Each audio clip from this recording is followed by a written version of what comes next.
నమస్కారం LTV news కి స్వాగతం. ముందుగా బులెటిన్ హెడ్లైన్స్. పాలనలో తన మార్పు చూపిస్తున్న ముఖ్యమంత్రి చంద్రబాబు ప్రక్షాళన ప్రారంభం.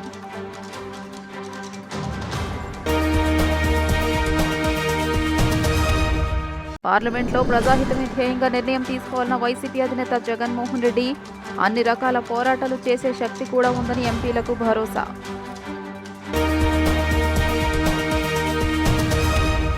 ఉండవల్లిలో ప్రజా దర్బార్ ఏర్పాటు చేసిన మంత్రి నారా లోకేష్ మంగళగిరి వాసుల సమస్యల పరిష్కారంపై దృష్టి సారిస్తానని వ్యాఖ్య.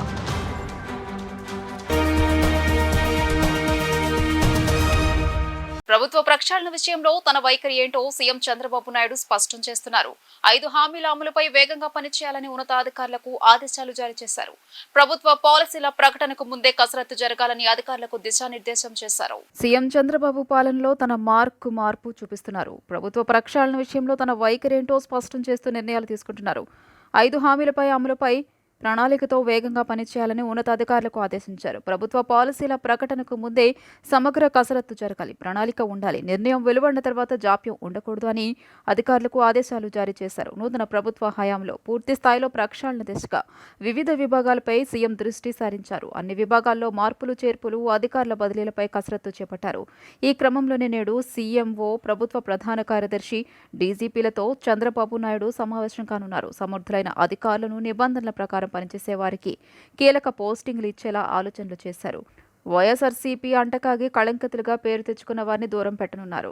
పార్లమెంట్లో ప్రజాహితమే ధ్యేయంగా నిర్ణయాలు తీసుకోవాలని వైసీపీ ఎంపీలకు వైసీపీ అధినేత జగన్ సూచించారు. మన పాలనకు ఇప్పటి ప్రభుత్వం పాలనకు తేడాను గుర్తిస్తారనే నమ్మకం, విశ్వాసం ఉన్నాయని అన్నారు.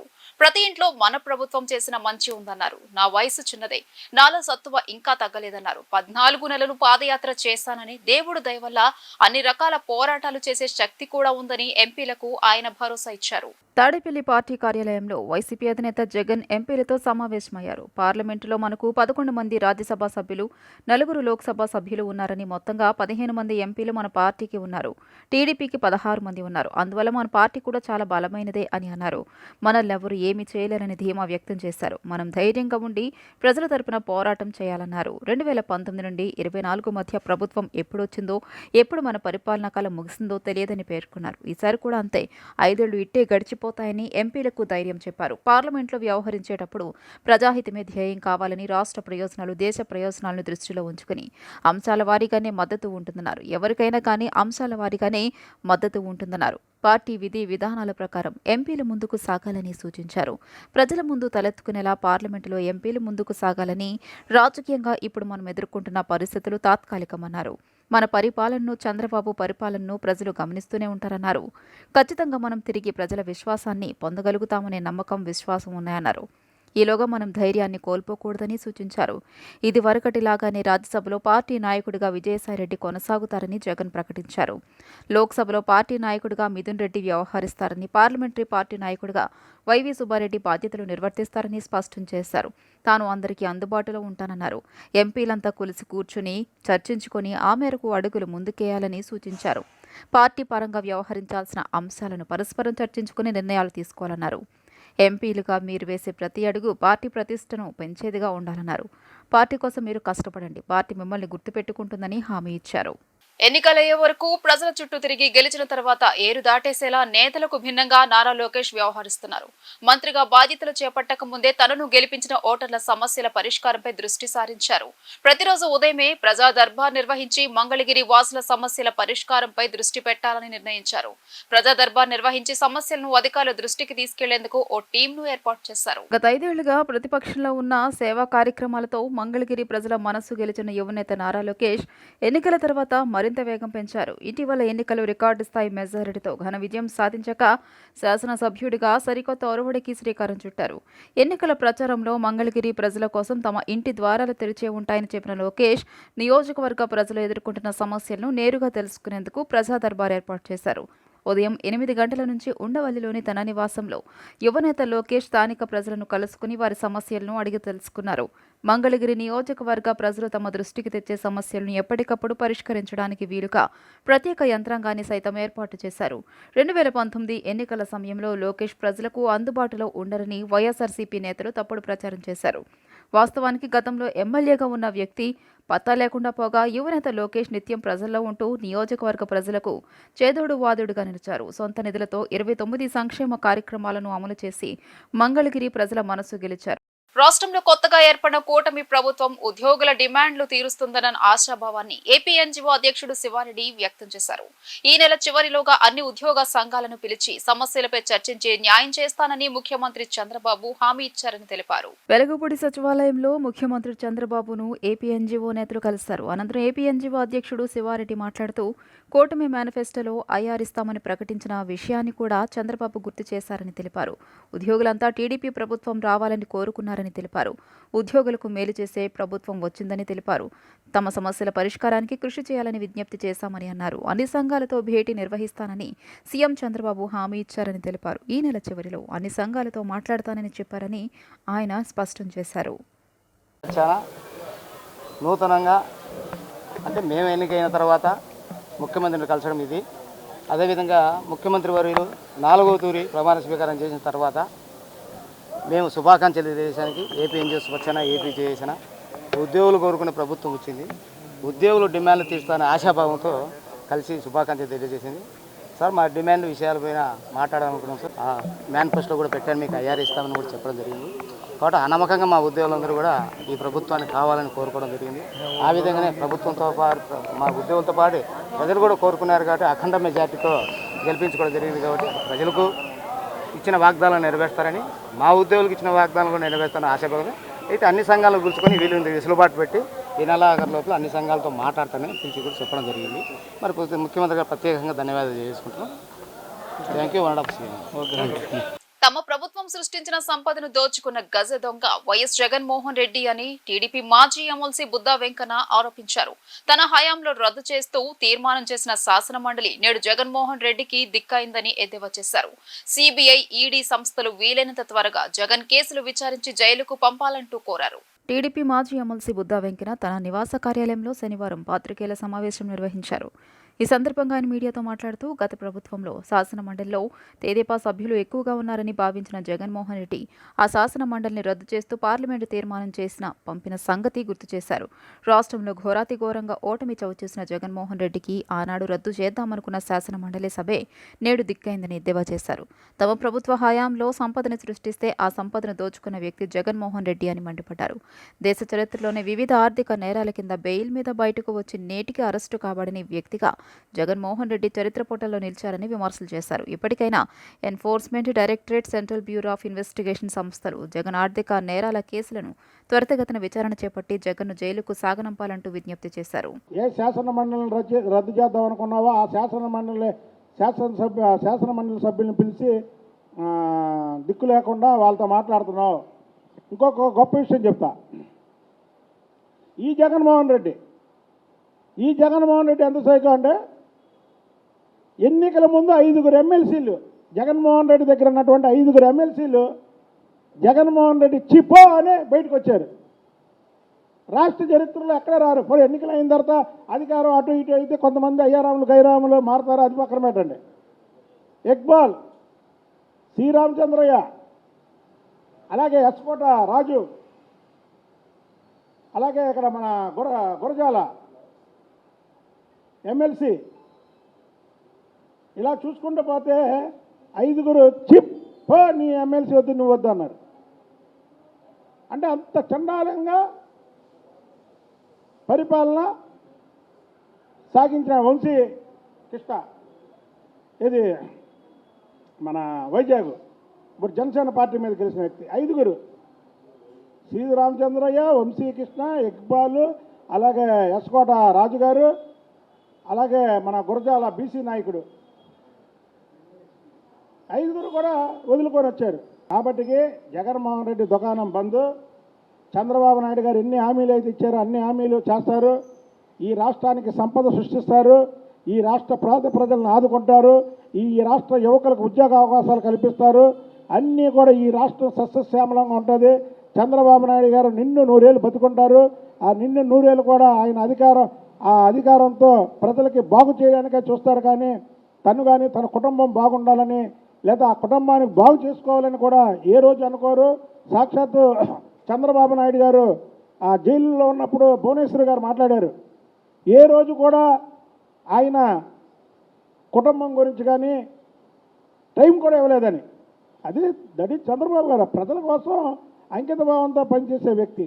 కాబట్టి జగన్మోహన్ రెడ్డి ఇక మూసేని దుకాణం బంద్.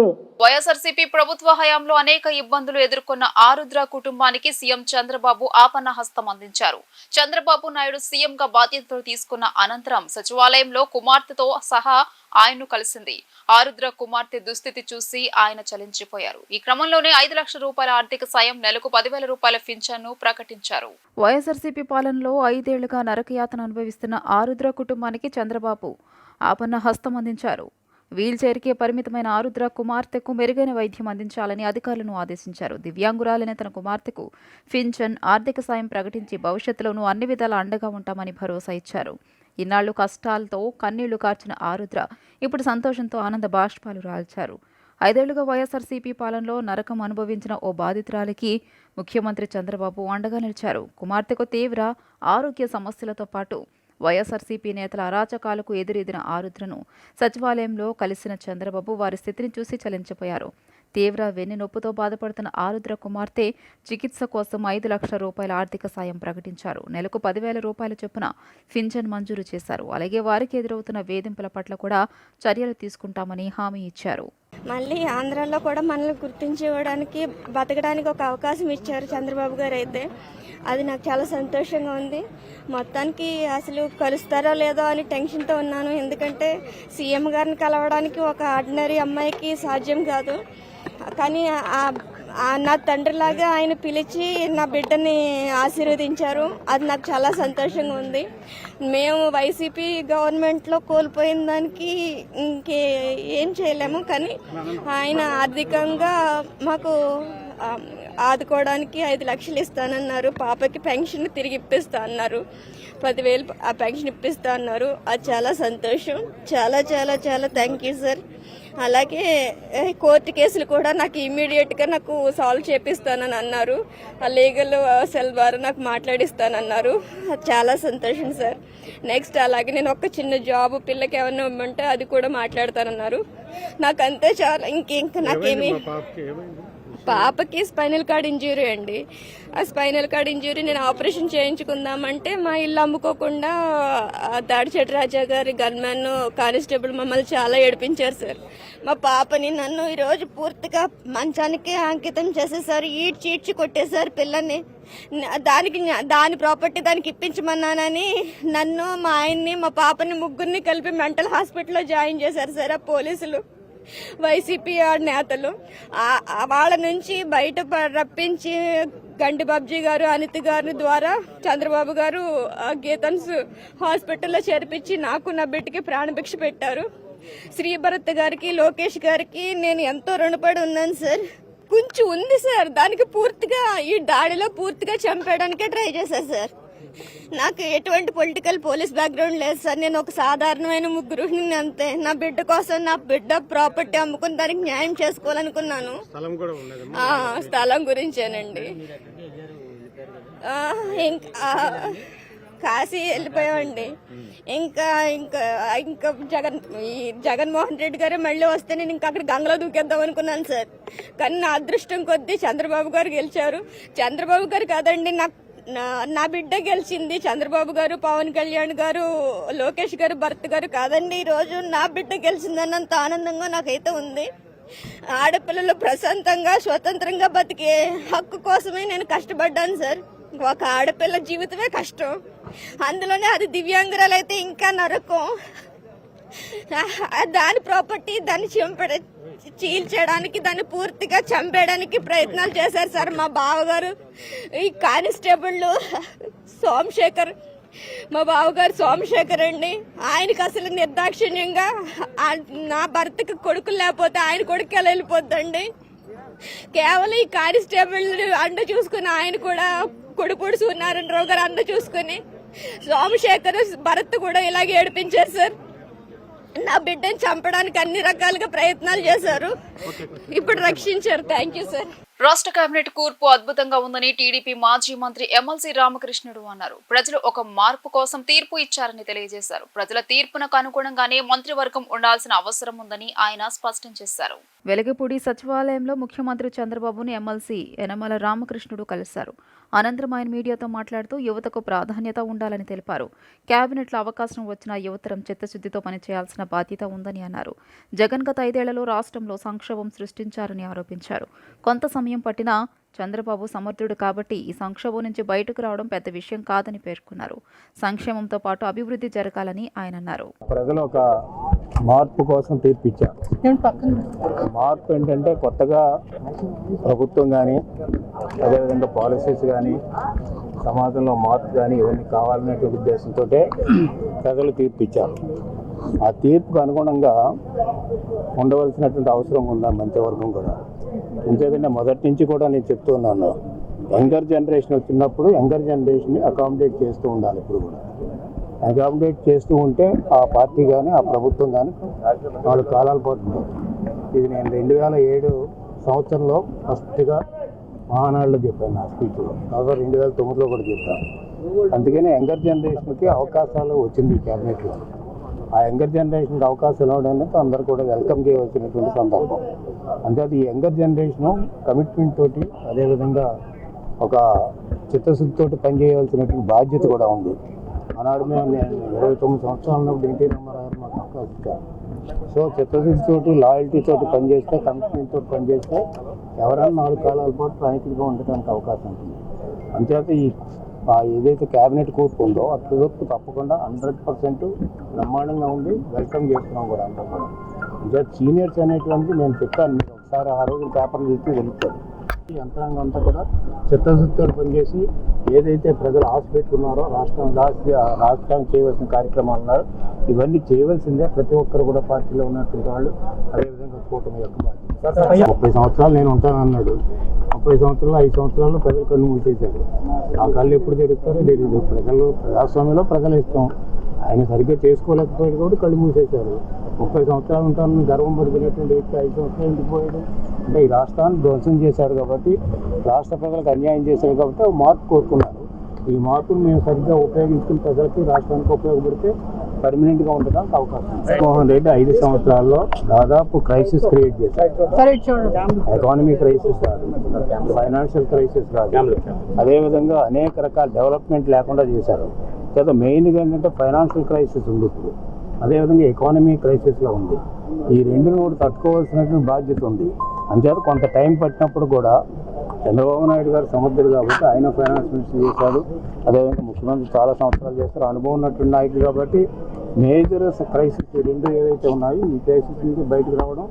సమాజంలో ప్రజలు ఎదుర్కొంటున్న సమస్యలను మహాప్రస్థానంలో శ్రీశ్రీ తమ రచనల ద్వారా ఆనాడే ప్రస్తావించారని గుత్తికొండ ధనంజయరావు తెలుగు సాహిత్యంలో నూతనమైన వరవడి సృష్టించిన మహామేధావి శ్రీశ్రీ వారన్నారు. మంగళగిరి ఎన్సీసీ రోడ్లోని పోట్ల భక్తుని వెంకటేశ్వరరావు కళా ప్రాంగణంలో మంగళగిరి సాహితీ కళావేదిక ఆధ్వర్యంలో సాహితీ కళావేదిక కన్వీనర్ గుత్తికొండ ధనంజయరావు అధ్యక్షతన మహాకవి శ్రీశ్రీ 41వ వర్ధంతి సభను నిర్వహించారు. ఈ కార్యక్రమంలో న్యాయవాది సీకా సురేష్, దళిత నాయకులు కారు మంచి రామారావు, మంచా విజయమోహన్ రావు, చాపరాల ఇందిర, కారంపొడి అంకమ్మరావు, మహమ్మద్ యూసఫ్, ఆకురతి శంకర్రావు, ఒడిశా నరేష్, బండారు సురేష్ తదితరులు పాల్గొన్నారు. ముందుగా మహాకవి శ్రీశ్రీ చిత్రపటానికి పూలమాలలు వేసి జోహార్లు అనిపించారు. అనంతరం వారు మాట్లాడుతూ సాహితీ కళావేదిక వారు ఎక్కడా లేని విధంగా మంగళగిరిలో శ్రీశ్రీని స్మరించుకోవడం చాలా ఆనందంగా ఉందన్నారు. ప్రపంచంలో తెలుగు భాష ఎంత మాధుర్యమైనదని, జాతీయ భాషగా తెలుగును గుర్తించాల్సిన అవసరం ఉందనే అభిప్రాయాన్ని మహాకవి శ్రీశ్రీ అనేక చోట్ల తన మనసులో మాట చెప్పారని అన్నారు. ప్రభువులు, రాజులు, సుందరాంగుల కోసమే ఉండే సాహిత్యాన్ని మార్చి ప్రజల పక్షాన ఉండే రచనలు రచించి ప్రజల హృదయానికి హత్తుకునే విధంగా కష్టజీవికి కుడి ఎడమల నిలబడేవాడే కవి అని గొప్పగా చెప్పిన వ్యక్తి శ్రీశ్రీ అని కొనియాడారు. ఆకాశ మార్గంలో విహరిస్తున్న కవిత్వాన్ని నేల మీదకి తీసుకొచ్చి క్రామిక, శ్రామిక జన సౌభాగ్యానికి నిత్యం శ్రమిస్తూ తన కవిత్వాన్ని, భావాన్ని సామాన్య జన శ్రేయస్సుకు కృషి చేసిన మహానుభావుడని అన్నారు. పేరు మొత్తం ఒకే అక్షరం ఎవరికన్నా ఉన్న గొప్ప సాహిత్యవేత్త ఎవరంటే మన శ్రీశ్రీ. శ్రీశ్రీ పుట్టి 114 ఏళ్ళు, మరణించి 41 సంవత్సరాలు ఈ రోజుకి. సాహితీ రంగంలో శ్రీశ్రీ వేసిన వీరంగమే ఇవాళ మనల్ని అందరినీ ఇక్కడ ఏకం చేసింది. శ్రీశ్రీ భావాలు ప్రస్తుత సమాజానికి ఎంత అవసరమో, ఆచరణతో కూడిన ఆయన ఆశయాలు సమాజ నిర్మాణానికి ఎంత అవసరమో మనందరికీ తెలుసు. ఈ భావాలని మనం ముందుకు తీసుకెళ్లాల్సిన అవసరం ఎంతో ఉంది. దీన్ని ఈ ముందుకు తీసుకెళ్లే క్రమంలో ముందుకొచ్చిన మంగళగిరి సాహితీ కళావేదిక ధనంజయ్ గారికి అభినందనలు. శ్రీశ్రీ గారు అంటాడు మహాప్రస్థానంలో ఒక చోట, రేచుల వలన త్రాచుల వలన ధనంజయునిలా ముందుకు సాగండి అని. ఇప్పుడు ధనంజయరావు గారు నిజంగానే ఈ కార్యక్రమాన్ని ఏర్పాటు చేశారు. అలాగే శ్రీశ్రీ జయంతి ఉత్సవాల్ని ఒక వేడుకలాగా ముందుకు తీసుకెళ్లాలని ఈ సందర్భంగా ధనంజయ్ గారిని నేను కోరుకుంటున్నాను. తెలుగు మరి సాహితీ రంగంలో తెలుగు పాటకి జాతీయ స్థాయిలో అవార్డు వచ్చిందంటే ఆ రోజు అల్లూరి సీతారామరాజు సినిమాలో తెలుగు వీర లేవరా అనే చిత్రం ద్వారా మరి జాతీయ అవార్డును పొందినటువంటి శ్రీశ్రీ గారు అదే విధానాలని అదే విధంగా అనేక రచనలు చేశారు. మహాప్రస్థానం ద్వారా ఈ సమాజంలో అన్ని రకాల మరి ప్రజలు ఎదుర్కొంటున్నటువంటి విషయాలని ఆయన దాంట్లో ప్రస్తావించారు.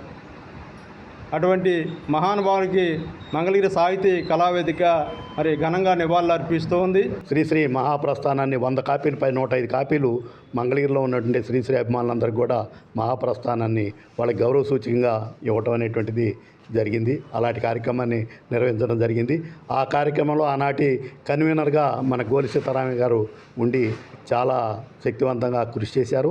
ఇంకంతేకాకుండా మంగళగిరిలో ఉన్నటువంటి మిత్రులందరూ కూడా మన మధు గారు ఇంకా చాలామంది కూడా ఈ కార్యక్రమాల్లో సహకారంగా చేయటం అనేది జరిగింది. ఆ రకంగా ఆయన ఇచ్చినటువంటి సందేశం అంటే ఆయన ఏం చెప్పినా కూడా, ఎన్ని రాసినా, ఎన్ని పుస్తకాలు వేసినా, ఎంత ఉన్నా కూడా ఆ భావాలన్నిటిలో ఉన్నటువంటి సారం ఈ 2 మాటల్లోనే మనకు దొరుకుతుంది.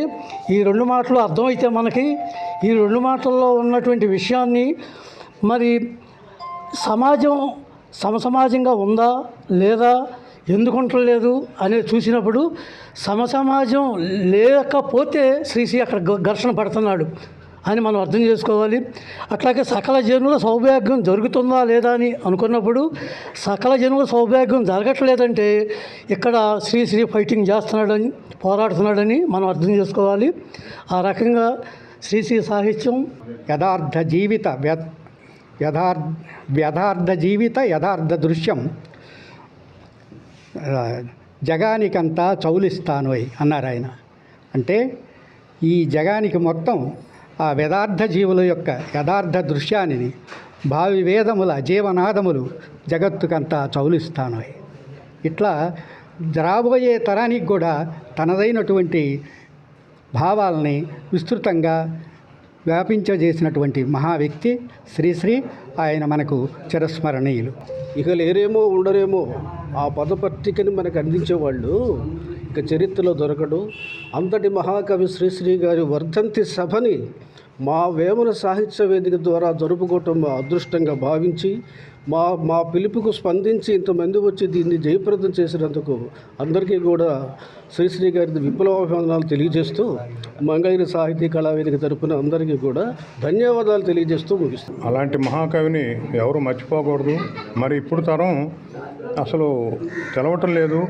మరి ఇట్లాంటివి చేసినప్పుడు ఆ తరానికి తెలుస్తుంది. ఇదేంటో ఒక మీటింగ్ చూశారనుకోండి, చూసినప్పుడు ఒక మహాకవిని గురించి చెప్తున్నారంటే ఆలోచన వస్తుంది. ఏదైనా ఇప్పుడు తరానికి ఏదో ఒక విధంగా పాతయన్నీ కూడా ఇట్లా సమావేశాలు పెట్టి కానివ్వండి, ఇట్లాంటి వర్ధంతులు జరుపుకున్నా, పుట్టినరోజులు జరుపుకున్నా, ఏది చేసుకున్నా కూడా సమాజానికి తెలుస్తుంది. అట్లానే యువతరం ఆలోచనకు అవకాశం వస్తుంది. కాబట్టి ఇట్లాంటి కార్యక్రమాలు చేయాలని ఆ మహాకవికి మరి వందనాలు సమర్పించు సెలవు తీసుకుంటున్నాం. 2014 ఎన్నికల్లో వైసీపీ పార్టీ గెలుపు కోసం కృషి చేసిన దంపతులను అధికార పార్టీ నాయకులు దాడి చేయడాన్ని ఎమ్మెల్సీ మురుగుడు హనుమంతరావు తీవ్రంగా ఖండించారు. సుదీర్ఘ రాజకీయ చరిత్రలో ఇలాంటి ఘటనలు ఎన్నడూ చూడలేదని అన్నారు. మంగళగిరి వైఎస్ఆర్ పార్టీ ఎమ్మెల్సీ మురుగుడు హనుమంతరావు నివాసంలో మీడియా సమావేశాన్ని నిర్వహించారు. ఈ కార్యక్రమంలో MLC Murugudu Hanumantharao, YSR party senior నాయకులు, ఎంటీఎంసీ అధ్యక్షులు దొంతిరెడ్డి వేమారెడ్డి, వైఎస్ఆర్ పార్టీ పాలెటి కృష్ణవేణి తదితరులు పాల్గొన్నారు. ఈ సందర్భంగా వారు మాట్లాడుతూ పెదవడ్లపూడి వైఎస్ఆర్ పార్టీ బాధ్యులు పాలెటి కృష్ణవేణి భర్త పాలెటి రాజ్ కుమార్ పార్టీ గెలుపు కోసం కృషి చేసిన దంపతులపై టీడీపీ గూండాలు దాడి చేయడాన్ని తీవ్రంగా ఖండించారు. దాడులకు భయపడి పుట్టిన ఊరు బొప్పూడి వెళ్లిన తన నివాసానికి 30 మంది టీడీపీ అల్లరి మూకలు దాడులు చేసి భయభ్రాంతులకు గురి చేశారని ఆవేదన వ్యక్తం చేశారు. కాళ్లు చేతులు కట్టేసి నారా లోకేష్ బొమ్మకు క్షమాపణలు చెప్పాలంటూ సోషల్ మీడియాలో పెట్టిన పోస్ట్ చూసి ప్రజలు దిగ్భ్రాంతికి గురయ్యారని అన్నారు. రాజకీయాల్లో గెలుపు ఓటములు సహజం. నాయకుల కన్నా ఇలాంటి కక్ష సాధింపులు చర్యల వల్ల కార్యకర్తలే తీవ్రంగా నష్టపోతున్నారని అన్నారు. ఇరు నాయకుల పెద్దలు ఇలాంటి సంఘటనలు జరగకుండా సమన్వయం పాటించాలని చెప్పారు. పాలెటి కృష్ణవేణి, పాలెటి రాజ్ కుమార్ దంపతులకు పార్టీ అన్ని విధాలా ఆదుకుంటుందనే విషయాన్ని జగన్ దృష్టికి తీసుకువెళ్లామని తెలియజేశారు.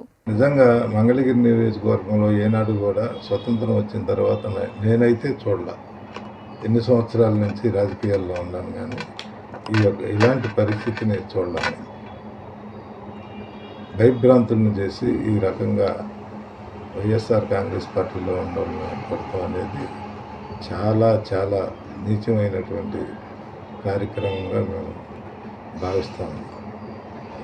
సరే, ఇదంతా జరిగిన తర్వాత ముఖ్యమంత్రి జగన్మోహన్ రెడ్డి గారి దగ్గరికి వేమారెడ్డి గారు, నేను, పార్టీకి సంబంధించినటువంటి కొందరం కలిసి వీళ్ళిద్దరూ భయపడుతున్నారు అసలు ఆ ఊరు నుంచి రావటానికి కూడా. వాళ్ళని తీసుకొని వెళ్ళటం జరిగింది. వెళ్ళిన తర్వాత ఆయన ఇది జరిగిందంతా ఈ కృష్ణవేణి ఇద్దరు భార్య భర్తలు చెప్పారు ఆయనకి. అన్నీ విన్న తర్వాత పార్టీ మీకు అండదండలుగా ఉంటుంది, వాళ్ళ ఇబ్బందులన్నింటినీ కూడా పార్టీ చూస్తుందని చెప్పి ఆయన హామీ ఇచ్చి జరిగిందంతా చాలా బాధపడ్డాడు ఆయన కూడా. అన్నీ ఆ రకమైనటువంటి పరిస్థితి జరిగిందనేది నేను మంగళగిరి నియోజకవర్గంలో ఉన్నటువంటి ప్రజలందరికీ కూడా ఈ విధానం సరైనది కాదు. మంగళగిరిలో ఏనాడు కూడా ఇలాంటి పరిస్థితులు లేవు. పార్టీ ఎలక్షన్ అనేది జరుగుద్ది, ఎవరో ఒకళ్ళు గెలుస్తారు. గెలిచిన తర్వాత భయభ్రాంతులు చేసేటటువంటి పరిస్థితి మంగళగిరి కాన్స్టిట్యున్సీలో చేయాల్సినటువంటి పరిస్థితి మాత్రం నాకు తెలిసి లేదు. ఎవరు కూడా రూల్స్కు మించి అతిక్రమించి మాట్లాడేటటువంటి వ్యక్తులుగా మంగళగిరిలో ఉంటారు. ఎట్టి పరిస్థితులను కార్యకర్తలకు అండగా ఉంటాం. మా కార్యకర్తలకు అన్ని విధాలా కూడా మేము తోడ్పడుతూ ఉంటాం. వాళ్ళకున్న ఏ విధమైన కష్టాల్లో కూడా మేము సహాయకారిగా ఉంటామని తెలియజేయడం జరిగింది. అందువల్ల మా స్థానిక ఎమ్మెల్సీ గారు, మా హనుమంతరావు గారు, అట్లాగే మా పార్టీ ముఖ్య కార్యకర్తలు అంజిరెడ్డి, కళ్యాణ్, అట్లాగే వాళ్ళ భర్త కూడా వేరే పిల్లల స్కూల్లో జాయిన్ చేయడానికి వెళ్ళడం జరిగింది కాబట్టి ఆయన రాలేదు, లేకుంటే ఆయన కూడా వచ్చి ఉండేవాళ్ళు. వీళ్ళకి ఈ సందర్భంగా ఏంటంటే తెలుగుదేశం వాళ్ళకి వాళ్ళ మిత్రపక్షాలందరికీ కూడా మేము తెలియజేస్తున్నది ఒకటే, మన మంగళగిరి కాన్స్టిట్యున్సీలో ఈ విధమైన వాతావరణం ఎప్పుడు లేదు. ఇది మంచిది కాదు. మనం ముక్త కంఠంతో అన్ని పార్టీలను కట్టిద్దాం. ఇప్పుడు పార్టీ నాయకులు అందరం బాగానే ఉంటాం, మా ఎమ్మెల్సీ గారు బాగుంటారు, నేను బాగుంటాం, అందరం బాగుంటాం. కానీ కార్యకర్తలే నష్టపోతారు. ఇలాంటి విషయాల్లో ఏ కార్యకర్త కూడా ఈ దుందుడుకు చర్యలు ముందు చేయొద్దు. ఇది మనకు మంచిది కాదు. ఎందుకంటే తీవ్రంగా నడిచిన కమ్యూనిస్టుతో యుద్ధం చేసినప్పుడు కూడా ఇది ఈ విధమైన దుర్మార్గమైన చర్య ఎప్పుడు జరగల. కాబట్టి ఇక ముందైనా ఇలాంటివి లేకుండా అందరూ మన ప్రాంతం అంతా ఎప్పుడు శాంతియుతంగా ఉంటుంది, అదే విధమైన శాంతియుతంగా మనం ముందుకు నడుద్దామని ప్రజలందరికీ విన్నవించుకుంటున్నాం. అట్లే పార్టీ నాయకులు కూడా తెలియపరుస్తున్నాం. తప్పుడు పత్రాలు సృష్టించి చేయని తప్పుకు 53 రోజులు అన్యాయంగా చంద్రబాబు నాయుడిని జైల్లో పెట్టి చంపేందుకు వైసీపీ ప్రభుత్వం ప్రయత్నించిందని గంగాధర్ ఆరోపించారు. చంద్రబాబు నివాసం, టీడీపీ కార్యాలయంపై దాడులు నిర్వహించిన వారిపై కఠినంగా శిక్ష పడే వరకు వదిలే ప్రసక్తే లేదని అన్నారు. సోషల్ మీడియాలో చంద్రబాబు నాయుడు, నారా లోకేష్ పై తీవ్ర ఆరోపణలతో పోస్ట్ చేసిన పొన్నబోలు సుధాకర్ రెడ్డిపై మంగళగిరి రూరల్ పోలీస్ స్టేషన్లో టీడీపీ నాయకులు గంగాధర్ ఫిర్యాదు చేశారు. ఈ కార్యక్రమంలో Telugu Desam party organisation secretary Bheemaneni Vandanadevi, Telugu Yuvatha అధికార ప్రతినిధి ఒక్కంటి అజయ్, రాష్ట్ర తెలుగు యువత అధ్యక్షులు Ramesh, research and TDP centre communication officer Gangadhar పాల్గొన్నారు. ఈ సందర్భంగా వారు మాట్లాడుతూ పొన్నబోలు సుధాకర్ రెడ్డి సృష్టించిన తప్పుడు పత్రాలతో జగన్ ప్రభుత్వం కక్ష సాధింపుగా చంద్రబాబుపై తప్పుడు కేసులు బనాయించి 53 రోజులు జైలుకు పంపించారని తీవ్ర ఆగ్రహాన్ని వ్యక్తం చేశారు. రాష్ట్ర అభివృద్ధికై కృషి చేస్తున్న నారా చంద్రబాబు నాయుడు, నారా లోకేష్పై తీవ్ర ఆరోపణలు చేస్తూ సోషల్ మీడియాలో పోస్ట్ చేసిన పొన్నబోలు సుధాకర్ రెడ్డిని వెంటనే అరెస్టు చేయాలని డిమాండ్ చేశారు. అనుచిత వ్యాఖ్యలు చేస్తూ సోషల్ మీడియాలో పోస్ట్ చేసిన వీడియోలను పోలీసులకు సాక్ష్యాధారాలుగా అందజేయడం జరిగిందని అన్నారు. నీతి నిజాయితీ లేని ఇలాంటి దేశద్రోహులకు శిక్ష పడే వరకు టీడీపీ పోరాటం చేస్తుందని స్పష్టం చేశారు.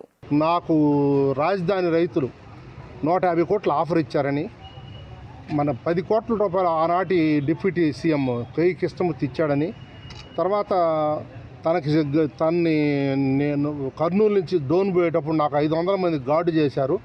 అందులో చాలామంది దగ్గర సంచుల్లో బాంబులు, కత్తులు ఉన్న నన్ను గార్డు చేశారు 500 మందిని. ఈ రకంగా రెచ్చగొట్టే వ్యాఖ్యలు చేసి సమాజంలో శాంతి భద్రతలు లేకుండా చేయాలని దీదని ఆనాడు నేను కంప్లైంట్ ఇచ్చే రోజుకి అతను అడిషనల్ అడ్వకేట్ జనరల్గా ఉన్నాడు, పొన్నబోలు సుధాకర్ రెడ్డి. ఇప్పుడు రిజైన్ చేసి ఉన్నాడు. కనుక వెంటనే ఈ శాంతి భద్రత విఘాతం కలిగించే దానికోసం అతన్ని కలిగించడానికి వ్యాఖ్యలు చేసిన అతని మీద చట్టపరమైన యాక్షన్ తీసుకొని అమ్మిట అరెస్ట్ చేయాలి. అతని మీద చట్టపరమైన యాక్షన్ తీసుకొని అతను అబద్ధాలు, అసత్యాలు ప్రచారం చేసి సమాజంలో శాంతి భద్రత విఘాతం కలిగించిన రాష్ట్రంలో చేసే ప్రయత్నాలకు అతన్ని వెంటనే అతను అరెస్ట్ చేయాలని చర్య తీసుకోవాలని మేము ఈరోజు కంప్లైంట్ ఇవ్వడం జరిగింది. అసెంబ్లీలో అవమానం చేసిన వాళ్ళని కూడా వదిలేది లేదు. వాళ్ళ మీద కేసులు పెడుతుంది తెలుగుదేశం పార్టీ. వాళ్ళని జైలుకు పంపడం మాత్రం ఖాయం. పొన్నాల సుధాకర్ పైన మా గంగాధర్ గారు ఈరోజు అందరం కలిసి, వందన గారు మేమందరం కలిసి ఈరోజు కేసు ఇవ్వడం జరిగింది. ఈ కేసులు గతంలో కూడా మేము కొన్ని కేసులు ఇచ్చాము. వైసీపీ జగన్మోహన్ రెడ్డి కేసులు కట్టకుండా చేశారు. ఇప్పటికైనా సరే పోలీస్ అధికారులు ప్రవర్తన మార్చుకోవాలి. తెలుగుదేశం పార్టీ చంద్రబాబు నాయుడు గారు ఈరోజు ముఖ్యమంత్రిగా ప్రమాణం స్వీకారం చేసిన దగ్గర నుంచి రాష్ట్రంలో శాంతి భద్రతలు ప్రశాంతంగా ఉంది. చంద్రబాబు నాయుడు గారు అలా, లోకేష్ గారు ఇలా అని చెప్పని మాట్లాడుతూ ఉన్నారు. కాబట్టి మేము ఈరోజు మంగళగిరి పోలీస్ స్టేషన్కి వచ్చి ఆయన మీద మేము కంప్లైంట్ ఇవ్వడం జరిగింది. ఈ కంప్లైంట్ని వెంటనే పోలీసులు దాన్ని కేసు ఫైల్ చేసి, ఏమైతే ఈ పొన్నబోలు సుధాకర్ రెడ్డి గారు మాట్లాడిన వీడియోలు కూడా ఉన్నాయండి, వీడియోలు కూడా మేము పోలీస్ స్టేషన్లో అందజేయడం జరిగింది. అవి కూడా పరిశీలించి వెంటనే సుధాకర్ రెడ్డిని అరెస్ట్ చేయాలని చెప్పని మేము తెలుగుదేశం పార్టీ తరఫున డిమాండ్ చేస్తూ ఉన్నాం. వార్తలు ముగించే ముందు హెడ్లైన్స్ మరోసారి. పాలనలో తన మార్పు చూపిస్తున్న ముఖ్యమంత్రి చంద్రబాబు, ప్రక్షాళన ప్రారంభం.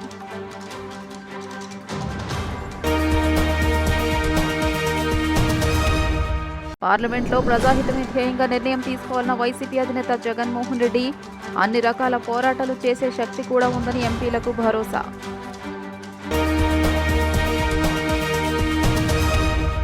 ఉండవల్లిలో ప్రజా దర్బార్ ఏర్పాటు చేసిన మంత్రి నారా లోకేష్, మంగళగిరి వాసుల సమస్యల పరిష్కారంపై దృష్టి సారిస్తానని వ్యాఖ్య.